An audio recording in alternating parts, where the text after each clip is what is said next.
All right, hey, thanks for stopping in and checking on the guide. I'm gonna jump right into the setup this week. We'll do a couple laps. I'll kind of do a track walk in those first few laps, like, hey, this is what I'm looking for, this is what I'm not looking for, and then we'll kind of get up to speed, and then hopefully drop a hot lap. Then we'll kind of do some like notes and stuff after the fact. So feel free to jump through the chapters depending on what you're looking for. But we're gonna get right into the setup here. A lot of this is based off of what we ran at Portland. I felt very happy with that setup. I did get some advice in the Discord, and I kind of made a couple small changes based off of that, and I really liked it. But yeah, let's open up the garage here. If you just want to copy paste this, 26, 26.5, left front, right front, left rear 26, right rear 27 PSI. The difference on the PSI, that's basically to offset how the tires build temperature and pressure. I like to try to get the tires to be balanced around lap 5 once they're up to temperature and the brakes are up to temperature. So yeah, you're starting with higher pressures on the right side, but you're working the left a lot more here. So usually around lap 4, 5, 6, they start to equalize out. So that's kind of what I'm going for there. Big thing this week is we took some dampening out of the front of the car. I'm sorry, we added some damping. Sorry. We added some damping to the front of the car, which really helped settle itself over a couple of the bumpy spots on this track. Portland was a fairly smooth track. You did hit a couple curbs, but nothing too offensive. You really want to avoid curbs with this car in general.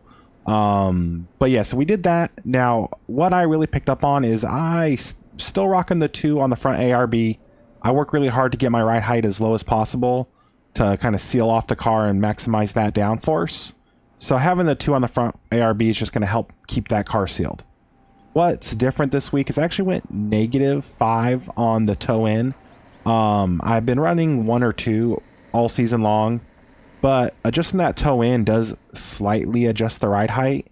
And I was kind of playing around to see what I can get away with, and actually really stabilized the car on entry of the corner, which allowed me to run a greater split on the shock dampening. So I'm running -6 on the front, -14 on the rear shocks, meaning the rear has less dampening. So when you get on the brakes, it's going to throw that weight forward. Really, it lets you attack the corner. But with the toe-in change, it's not as snappy and aggressive as it has been in weeks past. And the weight drops back on the rear really quick, which really helps with some of that snap oversteer. I did take a little bit of camber out of the rear. I believe Jose, I'm bad at names, kind of brought that up. That kind of helps with some of the lateral stability in the rear, which I feel like this track doesn't need it as much, but it also needed a little bit. So I feel really happy with it. Like, again, we're running 2 on the front ARB, 1 on the rear, -4 on the wing. I like to run less downforce on the rear wing. And it's not about having less downforce. It's about having more downforce on the front of the car. There's not a lot of downforce to it. I don't think there's a big shift with the wing change, but it does affect where the downforce is rather than just the amount. Or that's how it feels to me. But yeah, front spring rate left those the 1028. My perch offsets are 2.28 on the front, -6 on the shock, 4.3 on the camber.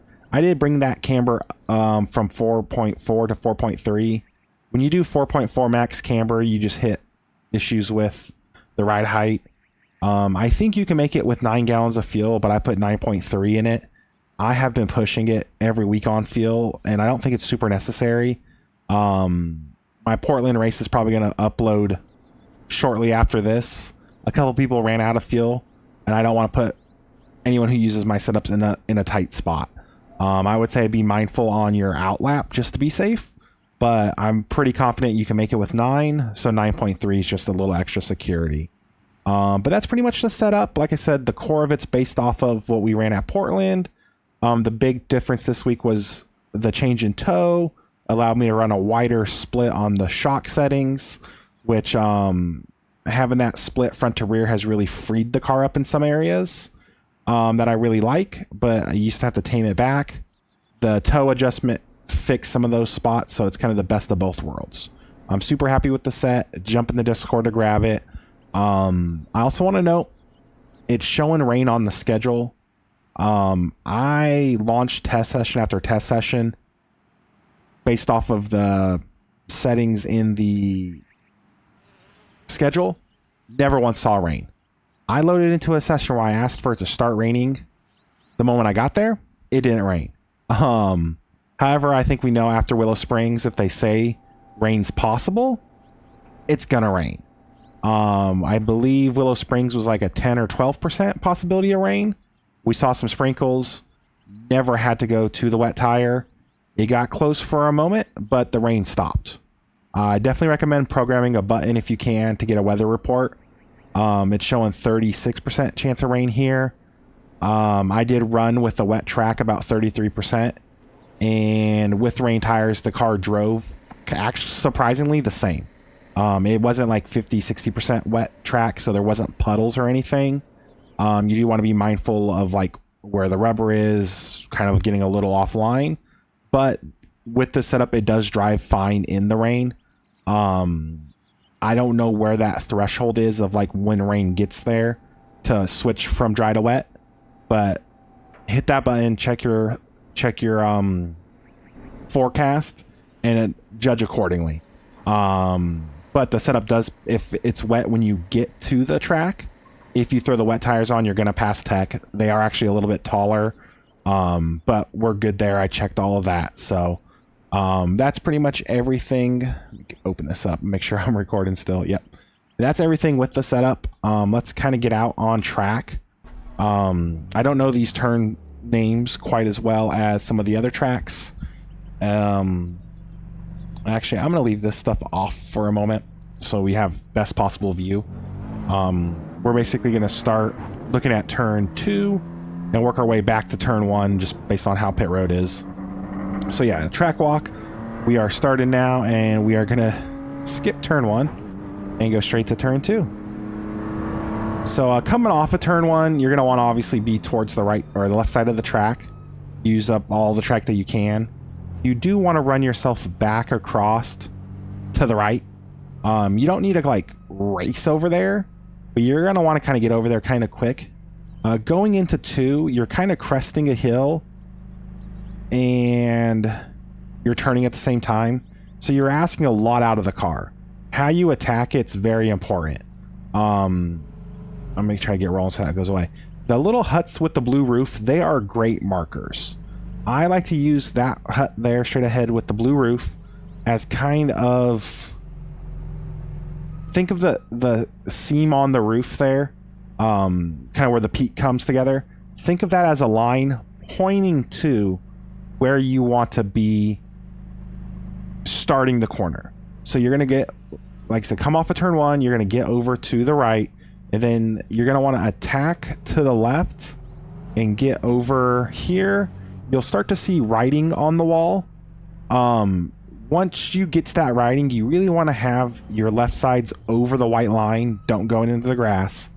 And you're going to be, I believe, 4th gear. We'll kind of figure out the exact gearing when we get up to speed.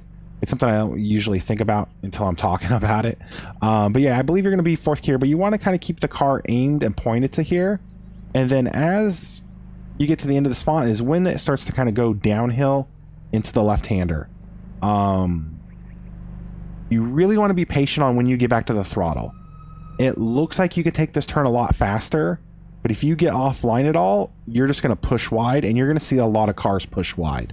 I think this corner, it's going to be worth it. Just fall in line, follow the Miatas, follow the 8.6s if you have to. Get this corner right because there's a lot of room for error and failure, and you're going to see a lot of people push wide. But once you kind of get in here, you're going to be, I believe, 4th gear, and just wait for the car to kind of fall in a hole. You'll kind of feel it kind of settle down, and then from there, you're just flat foot driving out of the hole. So yeah, you crest, you turn, you run that inside, you fall in the hole, and then you drive out. It's a little tricky. You definitely got to practice it, but I really like to use the roof of that blue hut to kind of point me to where I want my car to be. As far as like that point is where I want my car all the way over to the left. I want my car turning, and I'm pretty much going to be at kind of my entry speed for the corner. Turn 3 here, this one is a little trickier. Same thing, you're going to come off of this corner, go back from right to left, maximize your track usage. With this one, I try to aim for the gap, and I'll probably just like put a little arrow here and edit. I'm not sure if you could see my mouse or not, but basically you can see the rubber line and you can see the curb. Between that is a lighter section of asphalt where there's just not rubber laid down. You really want to kind of aim to keep your right sides on the inside of that. You're going to be going from 4th down to...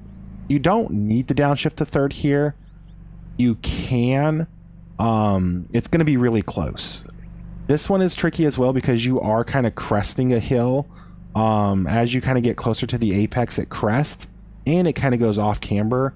So this one, if again, it's almost like turn 2. It feels like you can attack it a lot faster, but you want to back up the entry, make sure you hit your marks right so you get the best drive off.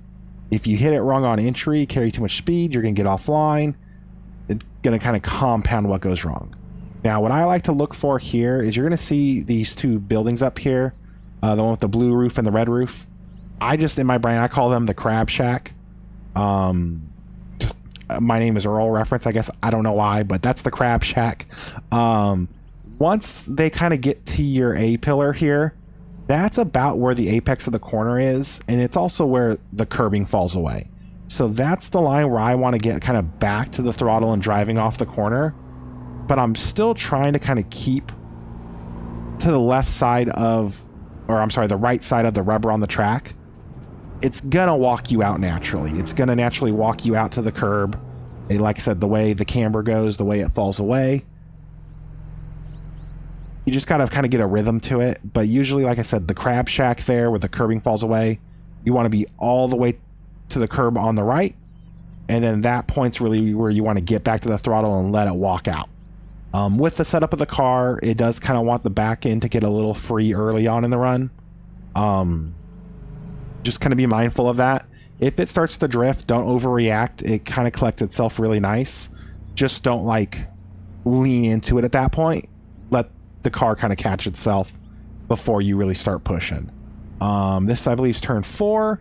This one's pretty straightforward. It's downhill, but it's got a little banking to it. I don't know if it's because you've been off camber for turns 2 and 3 that by the time you get to turn 4, it just feels natural. It isn't as tight of a corner, but again, get all the way over to the right, maximize the track. With this one, as you cross under the bridge, I like to go and aim to attack for the curb. Now, there's kind of a valley there, just to the left of the line. You can hit that. I don't recommend it, though. It really upsets the car. But really, if you can kind of get to this section here, you're going to be 4th gear, maybe even 5th. And you could just dance on this line with the throttle. Like I said, if you go over it, it's just really bumpy and upsets the car. I feel like the car can handle it. It's not going to like kill you. It's not going to be comfortable. But the problem is it's going to put you in a bad spot for, I'm going to just call this 5 and 6. So you don't want the car bouncing or settling as you kind of fall into this valley here. So I'd say don't hit that curbing on the left if you can help it. But as you get down into here, this is the hardest section of the track. I've always struggled here. What I like to do is I like to do all my braking in a straight line. So 5th, 4th, 3rd. You can take this in 3rd gear. You don't need 2nd. If you make a mistake, you can use 2nd. But when you're optimizing everything, you're going to stay in 3rd gear here. But I like to do all my braking down into the hole. Aim for the apex of the curb. You can lean on the curb, just don't jump it. And at this point, I'm kind of dancing, trail braking off throttle as it swings wide, and it's kind of like a double apex. You're kind of turned back in here. Once you're pretty much here, you want to be 3rd gear, just hammer down, get the power out. You can use 2nd if you kind of get offline or if there's traffic, but if you're by yourself and you're doing everything right, 3rd gear's the way to go. Utilize the torque of the motor. But yeah, you pretty much just fall into that hole. After turn 4, try not to hit those curbs, settle the car, attack the first part of it in a straight line the best you can, and then use the friction of the car turning maybe a little bit of trail braking to kind of rotate it into a double apex or like a second late apex. Back straightaway here, pretty much a no-brainer. This is actually kind of where those blue huts come into play, or the Marshall stands. When I see that one there on the left, that means I want to be the car straight. On the line all the way over to the left. That I can maximize going in to turn 8. Turn 8, I like to use the HUD as well. Same thing. The point of the eave is going to be pointing to where I want my car to be at the early apex of the corner. So you're going to go from 5th here down to 4th. You're going to drive down again. It doesn't actually point to where the curbing is, but it's my reference point. And for here, 4th gear, get down to the curb. Keep your right sides inside the rubber track. There's going to be more grip there, and a lot of the rubber that's on the track is kind of showing where the majority of people drive, and the majority of people don't hit the line perfect.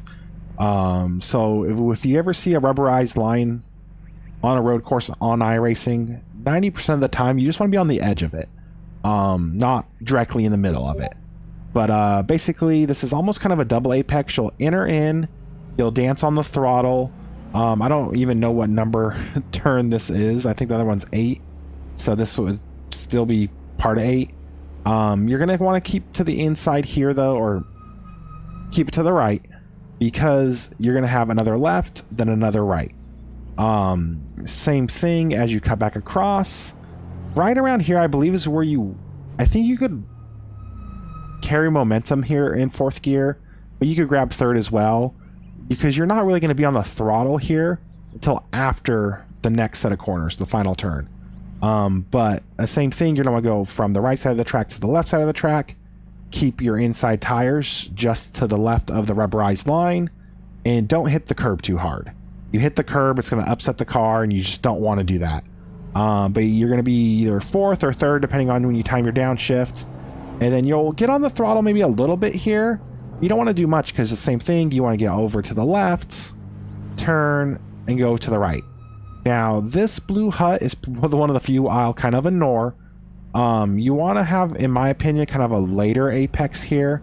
You want to get to the apex before the curb ends, but kind of just before it ends, because you want to get as straight of a shot off of this corner as possible to get a run down the front stretch. That's pretty much turns 2 through the rest of the track.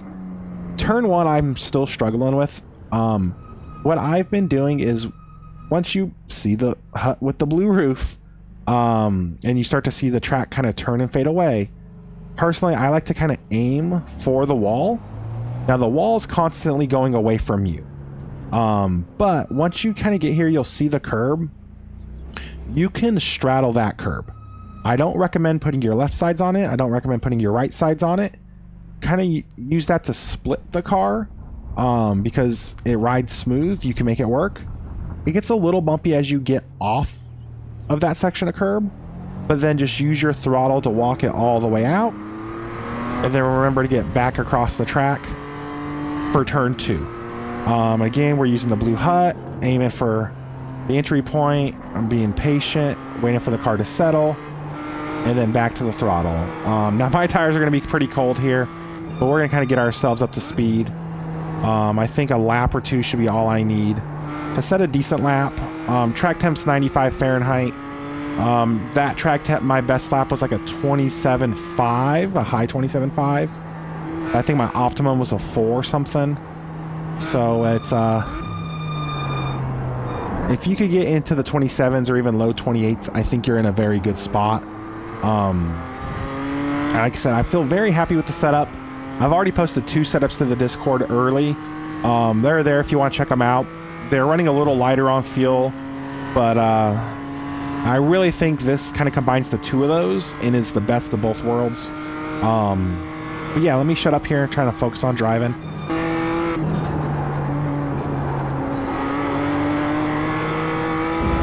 Wow, I think we finally did it. All right. That was your fastest lap of the session. Okay, what was that? 27.54. Let's go to standings. My black box is never working right. I do all that without... I did all that without my telemetry on. Okay, let's... I'm gonna stop the recording, go back and see if I need to do another one of these. Alright. Alright, so we did the track walk. Make sure I do this right here this time and don't make any dang mistakes. Alright, we did the track walk. We showed the setup, and then I did some hot laps. It took me a little longer than I wanted to get the lap I was aiming for and the lap I knew I was capable of. Unfortunately, I accidentally turned off my overlays, so you couldn't see my throttle and brake trace and everything. So, super annoying. I'm going to get out on track. I'm going to get up to speed, and then I'm going to set my hot lap. I'm going to edit that out, so you're not going to get that kind of the conversation as you kind of build up speed.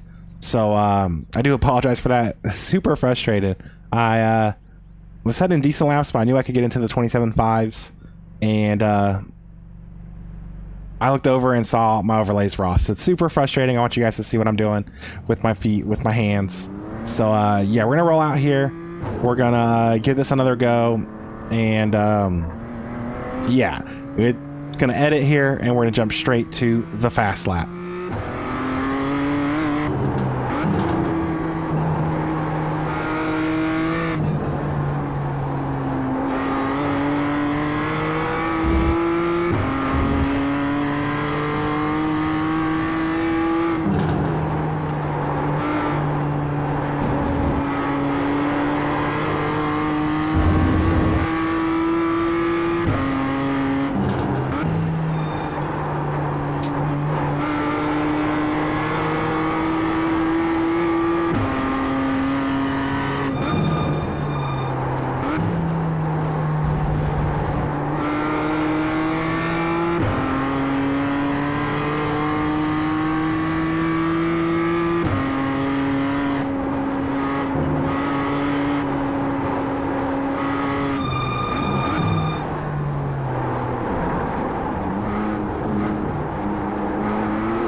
That felt good through there. Let's see if we can finish this lap up.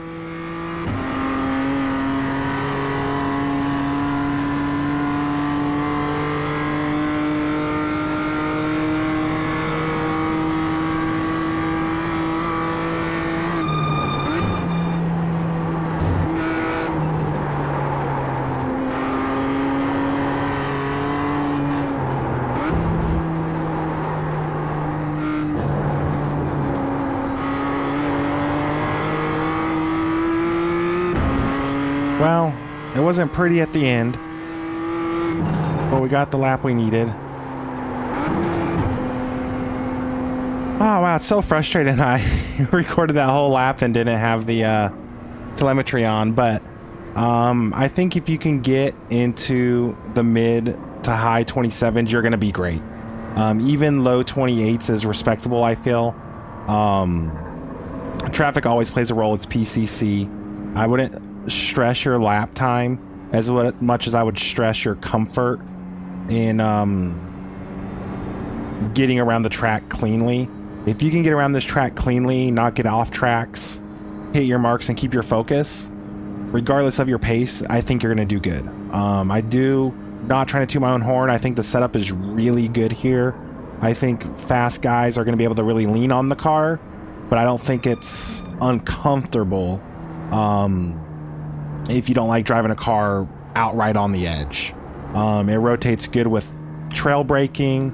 I'm really proud of what I have built and what we've all built together. Anyone who's given me advice, anyone who's kind of let me know the setups are or aren't working, what I need to do. This is a team effort. I just kind of take all the information and put it into something, but it's the whole team, everyone on the Sprawl Racer Discord, who helps make this happen and possible. So thank you guys. Make sure you like this video. Share it with people you know running the series. If you're in a practice or a race session, feel free to share the setup. Let them know, like, hey, check out this channel. This is where I get the setup. I really appreciate it. I really think with setup shop culture in iRacing, people hiding stuff behind paywalls, I don't think it's good or healthy for the sim and competition. If somebody builds a better setup than me and outdrives me, awesome. If I've built a better setup than somebody and I outdrive them, awesome. But I think people need to have a chance. And if you're sharing it with them and they're willing to use it, it's because they either don't know what they're running or aren't comfortable with it. And but yeah, no, that's it. That's my spiel. Thank you for watching. I'm going to try to get this edited and uploaded as quick as possible. Also, check out my Portland race. I don't know if I'm probably going to do that after I upload this. I was racing with Nico. We were in separate splits. Both races were dramatic.